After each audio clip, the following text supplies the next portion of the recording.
ആസിഫിന്റെ അമ്മ ഷാമില ബീവി ചേരുന്നുണ്ട്. ഷാമില, ഇവിടെ ഇവിടെ നിങ്ങളുടെ മകനെതിരെ എടുത്തത് കള്ളക്കേസാണ് എന്നൊരു അന്വേഷണത്തിൽ അതെ. കണ്ടെത്തുന്നുണ്ട്. എന്ന് പറഞ്ഞാൽ അതിനു മുമ്പ് കൊണ്ട് ഇടിക്കുന്നുണ്ട്, അടിവസ്ത്രത്തിൽ കൊണ്ട് നിർത്തുന്നുണ്ട് എന്ന് പറഞ്ഞാൽ ആ പ്രായം എന്നൊക്കെ പറയുന്ന ആ പ്രായത്തിൽ മനസ്സിലേൽക്കുന്ന ക്ഷതം എന്ന് പറഞ്ഞാൽ കാലാകാലങ്ങളിലേക്ക് മനസ്സിലുണ്ടാകുന്ന ട്രോമയാണ്. ദൗർഭാഗ്യവശാൽ നിങ്ങളുടെ മകന് സംഭവിക്കുന്നു. അത് കഴിഞ്ഞ് കള്ളക്കേസാണെന്ന് കണ്ടെത്തുന്നു, എസ് പിയുടെ പക്കൽ റിപ്പോർട്ട് എത്തുന്നു. പക്ഷെ അത് കോടതിയിലേക്ക് എത്താത്ത എന്താണ്? എസ് പിയുടെ പക്കത്തിലേക്ക് എത്തിയ റിപ്പോർട്ട് കോടതിയിലേക്ക് എത്താത്തെന്ന് പറഞ്ഞാൽ നമ്മൾ പരാതി കോടതിയിൽ കൊടുത്തിട്ടുണ്ട്. റിപ്പോർട്ടുകൾ കോടതിയിൽ എത്താത്തതിന്റെ കാരണത്തിന് മറുപടി പറയേണ്ടത് എസ് പി തന്നെയാണ്. ഒരുപാട് ഉപദ്രവിച്ചോ ആസിഫിനെ? ഉപദ്രവിച്ചു എന്ന് പറഞ്ഞാൽ പിടിച്ചോണ്ട് പോയി ഫ്രണ്ട് ഫുട്ടേജിൽ നിന്ന് തന്നെ മോനെ അടിക്കുന്നുണ്ട്. ശേഷം ഫയൽ റൂമിൽ കയറ്റി വസ്ത്രങ്ങൾ മൊത്തം മാറ്റിയതിനു ശേഷം കുനിഞ്ഞു നിൽക്കാൻ പറഞ്ഞു അമ്മച്ചി. ഒറ്റ ഇടിക്ക് തന്നെ ഞാൻ താഴെ പോയി. അവിടെ ഇട്ട് ബൂട്ടിട്ട് ചവിട്ടുമായിരുന്നു. പിന്നെ തല പിടിച്ച് കൈക്കിട വെച്ചിട്ട് പുറത്തിട്ട് അതുപോലെ ഇടിച്ചു. അത് കഴിഞ്ഞിട്ട് എണീറ്റ് ചാടാൻ പറഞ്ഞു. അത് കഴിഞ്ഞപ്പം CPO മനു ഡ്രൈവർ വന്നിട്ട് ബാക്കിന്ന് മുട്ടുകാലിന്റെ ബാക്കിലേക്ക് ചവിട്ടി മുട്ടുകുത്തി ഇരുത്തിച്ചു. അവിടുന്ന് കർണത്തിനിട്ട് അങ്ങോട്ട് തിരിച്ചും മറിച്ചും അടിക്കുമായിരുന്നു. ഈ ദൃശ്യങ്ങൾ മൊത്തം മോനെ റിമാൻഡ് ചെയ്യുമ്പോൾ നമ്മൾ അറിഞ്ഞെന്ന് പറഞ്ഞു കഴിഞ്ഞാൽ കൂടുതലുണ്ടായിരുന്ന CCL ആയിട്ടുള്ള ഒരു മോനുണ്ടായിരുന്നു, അഭിനവ് എന്ന ആ കുട്ടിയുടെ പേര്. അവനാണ് നമ്മളോട് കാര്യങ്ങൾ മൊത്തം പറഞ്ഞത്. അങ്ങനെയാണ് നമ്മൾ ആദ്യം കാര്യങ്ങളൊക്കെ അറിയുന്നത്. ശേഷം പിറ്റേന്ന് രാവിലെ എൻ്റെ കസിൻ ബ്രദർ ഫോറസ്റ്റ് ഓഫീസറാണ്. അദ്ദേഹം സ്റ്റേഷനിൽ എത്തുമ്പോഴത്തേനും ആണ് ഈ കാര്യങ്ങൾ മൊത്തം നേരിട്ട് കാണുന്നതും അറിയുന്നതുമല്ല. ഇവര് വീട്ടിൽ അറിയിക്കുകയോ നമ്മളോട് സംസാരിക്കുകയോ അല്ലെ എൻ്റെ വീട്ടിൽ നിന്ന് വൈകിട്ട് അറിഞ്ഞ് എൻ്റെ സഹോദരി പോയിട്ട് പോലും അവിടെ കിടന്ന് അയാൾ അനാവശ്യം പറയുമായിരുന്നു. അത് മൊത്തം CCTV ഫുട്ടേജിനകത്തുണ്ട്. മോനെ ഉപദ്രവിച്ചു. മോന്റെ കൂട്ടത്തിലുള്ള മകനെ CCലാണ്. ആ മോനെയും മുഖത്തിനിട്ട് അടിച്ചിട്ടുണ്ട്.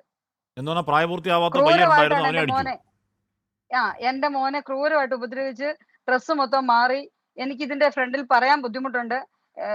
അണ്ടർവെയറിന് കുത്തി ലാത്തി കൊണ്ട് താത്തിട്ട് അയാള് അനാവശ്യ വർത്തമാനങ്ങൾ പറഞ്ഞു. അതെനിക്ക് പബ്ലിക്കായിട്ട് പറയാൻ ബുദ്ധിമുട്ടുണ്ട്. 18 വയസ്സ് മാത്രം പ്രായപൂർത്തിയായ ഒരു കുഞ്ഞിന്റെ മാനസികാവസ്ഥ ഒന്ന് ചിന്തിക്കുക. ഈ +2 വരെ എന്റെ മോൻ ഒരു വിഷയത്തിന് പോലും തോറ്റിട്ടില്ല. എല്ലാം പ്രൈവറ്റ് സ്കൂളിൽ പഠിച്ച. 8 വയസ്സുള്ളപ്പോഴത്തേനും ബാപ്പ മരണപ്പെട്ടു പോയതായി. എന്റെ സംരക്ഷണ ചുമതലയിൽ മാത്രം ജീവിക്കുന്ന ഒരു കുഞ്ഞാണ്. ഫുൾ CCTV ഉള്ള ഒരു വീടിനകത്താണ് ഞാൻ വാടകയ്ക്ക് വീടെടുത്ത് എന്റെ കുഞ്ഞിനെ സംരക്ഷിച്ചു വന്നോണ്ടിരുന്നത്. എന്റെ കസിൻ സിസ്റ്ററാണ് അവന് ആഹാരം കൊടുത്തോണ്ടിരുന്നത്. തൊട്ടടുത്ത വീടായിരുന്നു അവള്. എന്നിട്ട് ഇദ്ദേഹം പറഞ്ഞ് അവസാനം മോനെ ഭീഷണിപ്പെടുത്തിയെന്ന് പറഞ്ഞാൽ പോസ്കോ കേസിനകത്ത് നീ അകത്താടാ, MDMA കേസിനകത്ത് നീ അകത്താടാ എന്നൊക്കെ പറഞ്ഞിട്ടാണ്. ഇതിന്റെ ശരിക്കും പറഞ്ഞാൽ മാർച്ച് 5-ാം തീയതി എന്റെ മോന്റെ ബൈക്ക് ഒരു ആദർശ് എന്ന് പറഞ്ഞൊരു പയ്യൻ 10 മിനിറ്റ് നേരത്തെ ഈ കട്ടപ്പന ടൗണിൽ നിന്ന് തന്നെ ആ ദൃശ്യം ഞാൻ നിങ്ങൾക്ക് തരാം.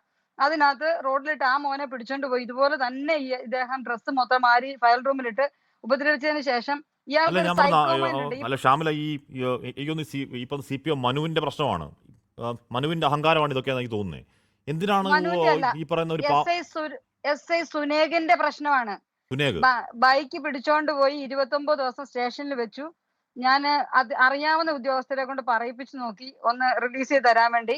അവിടുന്ന് കോടതിക്ക് കൊടുക്കുള്ളൂ പറഞ്ഞു. 16-ന്റെ അന്ന് ഞാൻ DVSP സാറിനെ വിളിക്കുന്നു. അപ്പൊ കോടതി നിങ്ങൾ എടുത്തോളാൻ എന്നോട് പറയുന്നു. 16-ാമത്തെ ദിവസം ഞാൻ വിൽസൺ എന്ന് പറയുന്ന അഡ്വക്കേറ്റിന്റെ ഫീസ് ഇവിടെ ഇട്ട് കൊടുത്തിട്ട് PR നമ്പർ വേണ്ടി കോടതി വെയിറ്റ് ചെയ്തു. 26 ദിവസമായിട്ട് ഇദ്ദേഹം വണ്ടി വിട്ടു തരാതിരുന്നപ്പോ ഞാൻ വീണ്ടും DVSP അദ്ദേഹത്തിനെ വിളിച്ചപ്പം RC ഓണർ ഉണ്ടോ എന്ന് ചോദിച്ചു. RC ഓണറെ കുവൈറ്റിൽ നിന്ന് ടിക്കറ്റ് എടുത്ത് ഞാൻ കയറ്റി വിടുന്നു.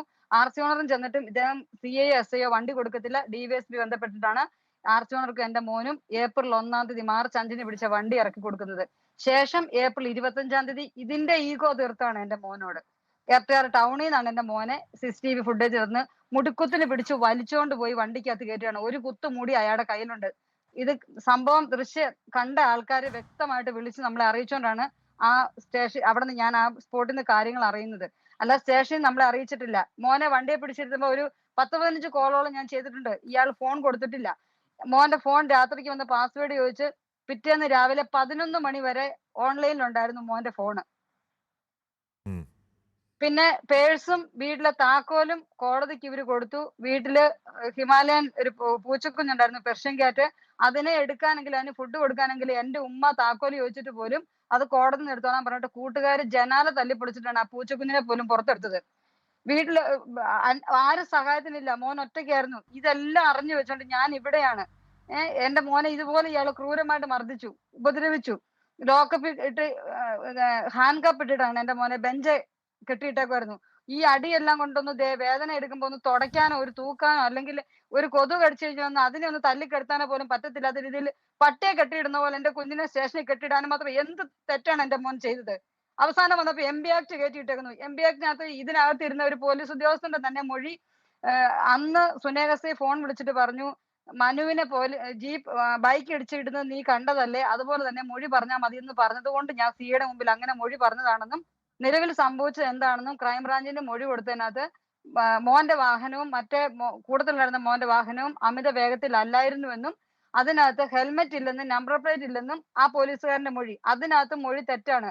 കാരണം നമ്പർ പ്ലേറ്റ് ഇല്ലാത്ത ദൃശ്യം വന്നത് പോലീസ് സ്റ്റേഷനകത്ത് വെച്ച് നമ്പർ പ്ലേറ്റ് ഊരി വെക്കുന്ന ദൃശ്യം നമ്മുടെ കയ്യിലുണ്ട്, വീഡിയോ ക്ലിപ്പായിട്ട് നമുക്ക് കിട്ടിയിട്ടുണ്ട്.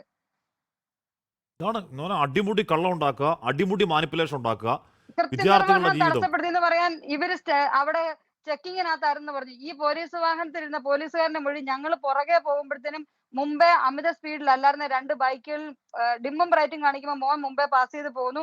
പുറകെ പോകുന്ന പയ്യനെ ഇവര് മനുവിനോട് ആവശ്യപ്പെട്ട് മനു എന്ന ഡ്രൈവർ സ്പീഡിൽ പോയിട്ട് ക്രോസ് ഇട്ട് പിടിക്കുന്നു. അപ്പൊ കൃത്യനിർവഹണം 279 ഒക്കെ ആർക്കാ ഹാഷിമെ വരേണ്ടത്? പോലീസ് ഉദ്യോഗസ്ഥർ തന്നെ ഇത് കാണിച്ചിട്ട് നേരെ നിരപരാധികളായി കുഞ്ഞുങ്ങളുടെ മേലേക്കല്ലേ ഇത് എടുത്തിടുന്നത്. ആരോട് പറയാനാ ഇതൊക്കെ? ആരോടാ ചോദിക്കുന്നത്? ഇത് ആരോട് പറയാനാ? ഇതാണ് അവസ്ഥ എന്ന് പറഞ്ഞാൽ ഇങ്ങനെ ഇത് സെയിം പാറ്റേൺ ആണ് കേട്ടോ. ഇങ്ങനെ കള്ളക്കേസ് എടുക്കുക, ഇങ്ങനെ ഇടിച്ച് ഇഞ്ചപ്പരുവത്തിൽ ചതക്കുക, ഈ പറയുന്ന രീതിയിൽ മർദ്ദനമേറ്റവർക്ക് ജീവിതകാലം മൊത്തം അതിൻ്റെ വേദന ഉണ്ടാകുന്ന രീതിയിൽ ഇടിക്കുക. അത് കഴിഞ്ഞ് ഏതെങ്കിലും തരത്തിൽ എതിർപ്പിൻ്റെ സ്വരം എന്ന് മനുഷ്യാവകാശ കമ്മീഷനിൽ മറ്റോ പോയാൽ ഉടനെ പോക്സോ, ഉടനെ MDMA, ഉടനെ എക്സൈസ് കേസ്, ഉടനെ കഞ്ചാവ് കേസ് ഇടുക, അല്ലെങ്കിൽ ജീവിതം തുലയ്ക്കൊന്ന് പേടിപ്പിക്കുക, വിരട്ടുക, ജീവിതകാലം പിന്നാലാണെന്ന് വേട്ട. 1, 2, 3, 4 ആണോ? എത്ര കേസുകൾ ഈ ദിവസങ്ങൾ മാത്രം പുറത്തേക്ക് വന്നു?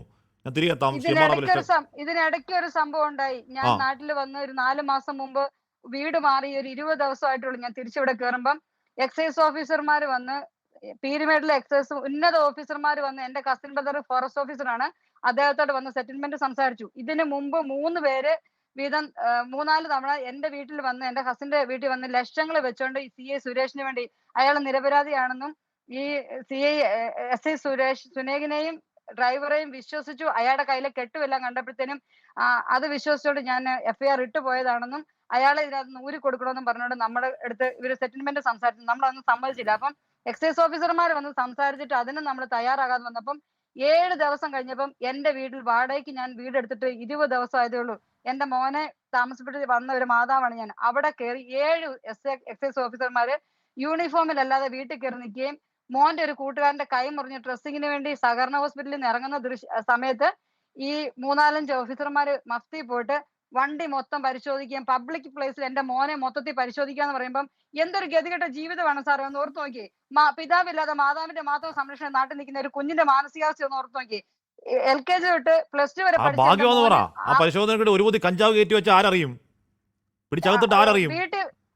വീട്ടിൽ കയറി ഇവര് പരിശോധിക്കാൻ വന്നിട്ട് ഇവര് സിഗരറ്റ് പാക്കറ്റിനകത്ത് എങ്ങാണ്ട് കയറ്റി 5 ഗ്രാമിന്റെ കഞ്ചാവ് കിട്ടിയെന്ന് പറഞ്ഞ് കൂടത്തി റൂമിൽ കിടന്ന് ഉറങ്ങിയ കുഞ്ഞിനെ പിടിച്ചോണ്ട് ഇവര് പോയി. എന്നിട്ട് എന്റെ മോനോട് പറഞ്ഞു, നീ വരയ്ക്കത്തില്ലാഞ്ഞത് എന്നെ ദൈവഭാഗ്യം ആരുടെ പ്രാർത്ഥനയാണെന്ന് പറയുന്നു. അപ്പൊ ഇവർ ഇതുപോലെ ചെയ്തിരുന്നില്ല, നമുക്ക് വിശ്വസിക്കാൻ പറ്റുന്നില്ല. ഇതേ പാറ്റേൺ, സെയിം പാറ്റേൺ. ഇപ്പൊ നമ്മുടെ കിളികൊല്ലൂരിലെ വിഘ്നേഷ് ഡിവൈഎഫ്ഐക്കാരനാണോ? ഇതുപോലെ പാപ്പിടിച്ചവനല്ല, ഡിവൈഎഫ്ഐ നേതാവാണ്. സെയിം ഇതേ പാറ്റേൺ. ഏറ്റവും ലാസ്റ്റ് എന്താണ്? MDMA case. മാധ്യമങ്ങൾ വിളിച്ച് പറയുന്നു MDMAയുമായി യുവാക്കൾ പിടിയിൽ എന്ന് മാധ്യമങ്ങളോട് വാർത്ത വിളിച്ച് പറയുന്നു. നമ്മൾ വാർത്ത കൊടുക്കുന്നു. നമ്മൾ വിചാരിക്കുക പോലീസ് ഇങ്ങനെ ഉടായി പച്ചക്കള്ളം പറയുമെന്ന് വിചാരിക്കുമോ?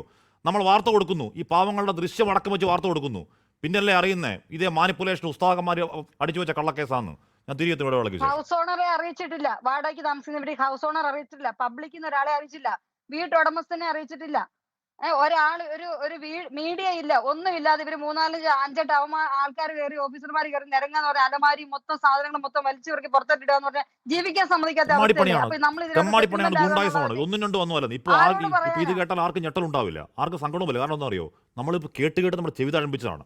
ലോകത്തെവിടെയായാലും ഏത് സമയത്തും 24 വാർത്തകളും ഓഗ്മെന്റഡ് റിയാലിറ്റി പാക്കേജുകളും എക്സ്പ്ലെയിനറുകളും വിശദമായി കാണാൻ ഞങ്ങളുടെ YouTube ചാനൽ നിങ്ങൾക്ക് സബ്സ്ക്രൈബ് ചെയ്യാം.